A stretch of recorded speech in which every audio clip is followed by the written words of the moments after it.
स्वागत है आप सभी का। तो सुबह के 10:30 बजने वाले हैं। अपना उत्तराखंड का वक्त हो चला है। आपके साथ मैं हूं प्रीति बिष्ट।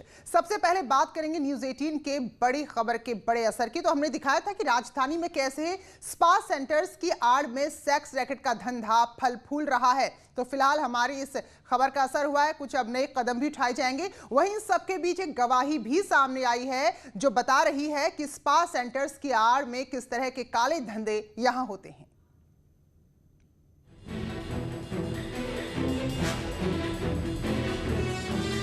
पाप लोग की इस एक्सक्लूसिव गवाही के एक एक शब्द हमने आपको सुनाए।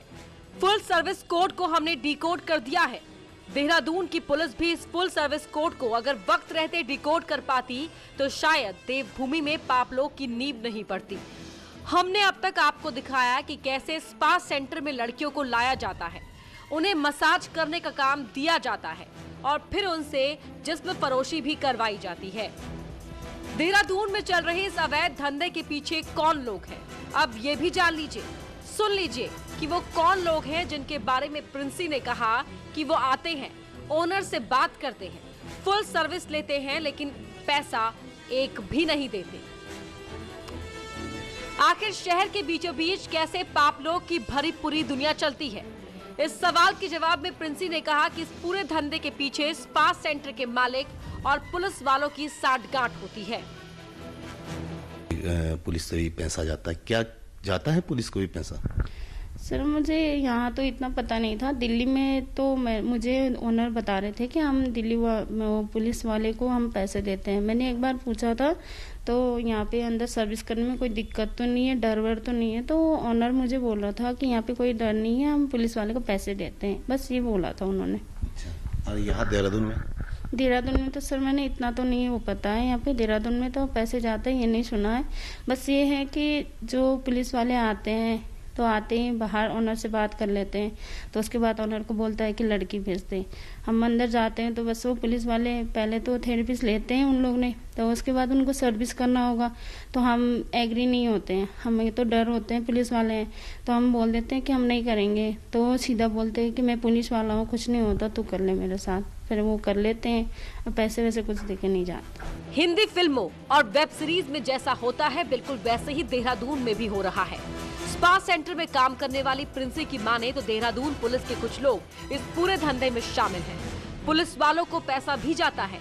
कुछ पुलिस वाले ऐसे हैं जो फुल सर्विस लेने के लिए स्पा सेंटर में आते हैं। सबसे घिनौना सच ये है कि जब स्पा सेंटर की लड़कियां पुलिस वालों को फुल सर्विस देने से इनकार कर देती हैं तो वो अपनी वर्दी और कानून की हनक दिखाकर उनके साथ सेक्स करते हैं और रुपए भी नहीं देते।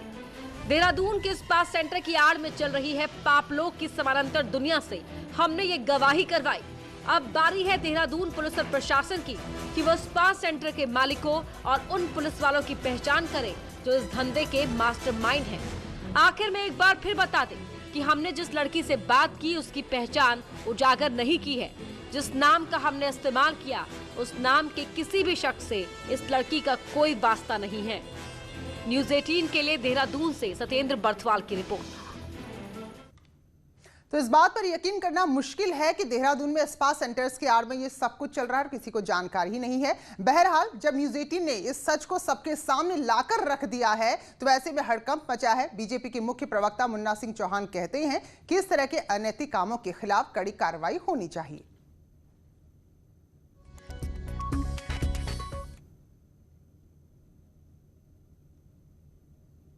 प्रकार के अनैतिक देह व्यापार जैसे या स्पा सेंटर्स के नाम पर किसी तरह की चीज़ें आती है तो जाहिर तौर पर उससे सख्त कार्रवाई करने की जरूरत है और सरकार सख्त कार्रवाई करेगी भी। और वहीं बजरंग दल का भी कहना है कि वो भी खुद कई बार इस तरह की शिकायत कर चुके हैं लेकिन पुलिस की मिलीभगत ऐसी कि स्पा सेंटर्स के खिलाफ कोई कार्रवाई नहीं होती। बैंकॉक और पटाया बनाने का पूरी कवायद चल रही है और यहाँ का जो टूरिज्म है वो अय्याशी, शराबखोरी और इस पर निर्धारित करने का प्रयास कुछ माफिया लोगों के द्वारा किया जा रहा है। और मैं आपका सम्मान करते हुए ये बात कहूँगा कि आपकी निर्भीक प्रतिकारता के चलते जो स्पा सेंटरों की आड़ में देह व्यापार चल रहा है और वो खुल्लम खुल्ला चल रहा है, प्रशासन उससे अनभिज्ञ नहीं है। वही सामाजिक कार्यकर्ता हैं अनूप नौटियाल, तो उन्होंने हमारे इस पूरे ऑपरेशन पर कहा है कि जिम्मेदार अधिकारियों और अवैध स्पा सेंटर्स पर एक्शन होना चाहिए। सबसे पहले तो मैं न्यूज़ 18 उत्तराखंड को धन्यवाद कहना चाहूँगा कि एक ऐसे सामाजिक मुद्दे को सामने इस रिपोर्ट के माध्यम से लाएं जिसके बारे में लोगों को जानकारी नहीं थी कि इतने व्यापक स्तर पर देहरादून शहर में स्पा का या जनपद में काम चल रहा है। यहाँ पर एक बड़ा मानवीय मुद्दा, यहाँ पर जो महिलाएं कार्यरत हैं उनके शोषण को लेकर के है। देवभूमि की एक जो उत्तराखंड की जो एक आइडेंटिटी है, पहचान है, उसके बिल्कुल विपरीत जागता हुआ ये स्पा का काम। और यही उम्मीद रहेगी कि इस रिपोर्ट के आधार पर शहर की, जिले की और प्रदेश की जो अथॉरिटीज़ हैं इस स्पा के बिजनेस पर एक नकेल कसने का एक सार्थक, सीरियस और एक निरंतर प्रयास रहेगा। सत्येंद्र बर्थवाल हमारे सहयोगी देहरादून से हमारे साथ जुड़े हुए हैं। तो सत्येंद्र, यही बड़ा सवाल है कि पता सबको है लेकिन बताना कोई नहीं चाहता था। जो आपने किया, जो हमारे न्यूज़ चैनल ने किया और सच्चाई एक बार फिर सबके सामने लाकर रखी, तो किस तरह की हलचल है?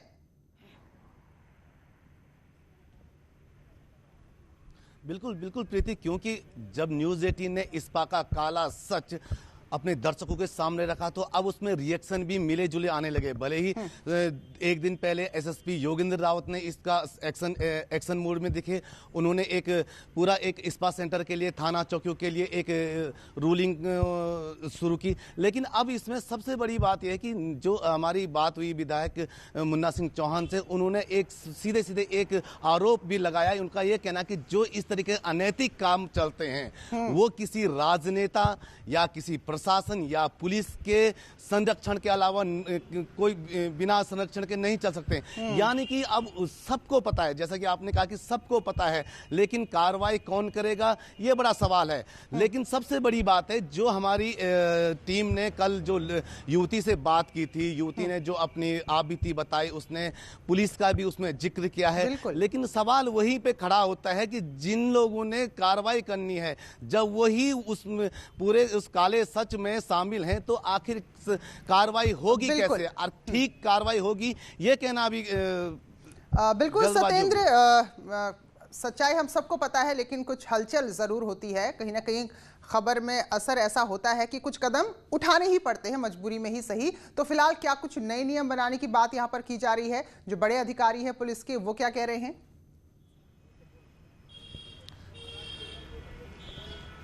क्योंकि जैसे हमने देखा कि जैसे पूरा काला सच हमने सामने रखा, एसएसपी ने सभी थाना चौकियों को एक निर्देश जारी किए जिसमें जितने भी देहरादून में स्पा चल रहे हैं उनका एक डिटेल रिपोर्ट मांगी गई। वहां सीसीटीवी कैमरे लगाने की बात हुई, वहां जो कस्टमर आ रहे हैं उनका रिकॉर्ड मेंटेन करने की अब बात उठी है। यहां तक कि 3 दिन का समय दिया है एसएसपी ने सभी थाना चौकी इंचार्जों को कि 3 दिन के अंदर आप मुझे पूरी डिटेल दीजिए कि देहरादून में कितने स्पा सेंटर चल रहे हैं, वहां काम करने वाली युवतियां कौन हैं, कहां से युवतियां आती हैं, कहां कितने दिन ये काम करती हैं। भले इसका असर थोड़ा दिखा है, बिल्कुल सत्येंद्र, गलत काम हो रहा है और जो लड़कियां वहां पर हैं, जो अपनी रोजी रोटी के लिए निकली हैं, उनको भी मजबूर किया जा रहा है। तो ये कोई छोटा मोटा मामला नहीं है, इस पर एक्शन भी बड़ा होना चाहिए। बहुत बहुत शुक्रिया सत्येंद्र आपका हमारे साथ जुड़ने के लिए। तो चलिए, एक और खबर हमने दिखाई थी सुबह कि जो प्रभारी मंत्री हैं दरअसल अपने अपने जिलों में जाने से बचते, पूरा रिकॉर्ड हमने दिखाया था। तो हमारी इस खबर का भी असर हुआ है, अपने अपने प्रभारी जिले अब मंत्री पहुंचने लगे हैं। कैबिनेट मंत्री मदन कौशिक आज उधम सिंह नगर पहुंचे, जबकि परिवहन मंत्री यशपाल आर्या मसूरी के कार्यक्रम में हैं। तो हमने पिछले बुलेटिन में दिखाया था, बाकायदा वो दौरे दिखाए थे कि पिछले 9 महीने में कौन कितनी बार अपने अपने जिले के दौरे पर गया है। तो देखिए, आज 2 मंत्री अपने अपने जिलों के दौरे पर आज निकल चुके हैं।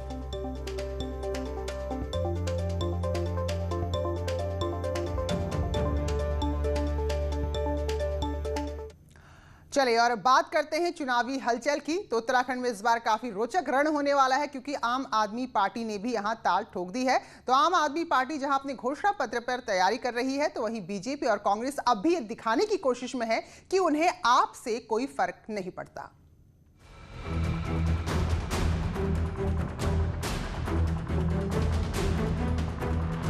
उत्तराखंड में आम आदमी पार्टी विधानसभा चुनाव के लिए जोर आजमाइश में लगी है। हालांकि तराई के जिलों में ही पार्टी का ज्यादा फोकस है। पार्टी मानती है कि मैदानी इलाकों में उसका संगठन बढ़ रहा है और मैनिफेस्टो के लिए पार्टी काम कर रही है। हरिद्वार, हल्द्वानी या आप उधम सिंह नगर की बात कर रहे हैं, तो यहाँ तो संगठन हमारा बहुत मजबूत हो चुका है। लेकिन निश्चित रूप से हम लोग लोगों के साथ व्यक्तिगत डोर टू डोर कनेक्ट हो रहे हैं और पूरा जो हमारा घोषणा पत्र से संबंधित जो हमारे आगे का एजेंडा रहेगा उनको लेकर हम जनता के बीच में जा रहे हैं। हालांकि कांग्रेस और बीजेपी दोनों ही आपको रेस में नहीं मानते। उन्हें लगता है कि आम आदमी पार्टी राज्य में कहीं भी स्टैंड नहीं करती। आम आदमी पार्टी चाहे कुछ भी करे, तैयारी वो कितनी भी करे, देखो राजनीतिक दल है, उसको काम करने का अपना जो अधिकार है, लेकिन आम आदमी पार्टी उत्तराखंड के जनमानस के मन में कहीं भी दूर दूर तक मुझे बसती हुई दिखती नहीं है। आम आदमी पार्टी का प्रदेश में उत्तराखंड में कोई ऐसा प्रभाव नहीं है और पहले भी नहीं रहा। पहले भी आम आदमी पार्टी चुनाव लड़ चुकी है और ऐसा कुछ नहीं है। जो थर्ड लाइन के जो थोड़े बहुत नाराज लोग हैं वो आम आदमी पार्टी में भी शामिल हो रहे हैं। आम आदमी पार्टी से कोई ऐसा कोई प्रभाव पड़ने वाला नहीं। अब चुनावी तैयारी तो शुरू हो चुकी है और राजनीतिक दल भी अपने अपने मुद्दों पर काम कर रहे हैं। वहीं नई नवेली एंट्री करने वाली आम आदमी पार्टी फिलहाल अपने पैर जमाने की कोशिश में है। भारती सकलानी, न्यूज़ 18, देहरादून।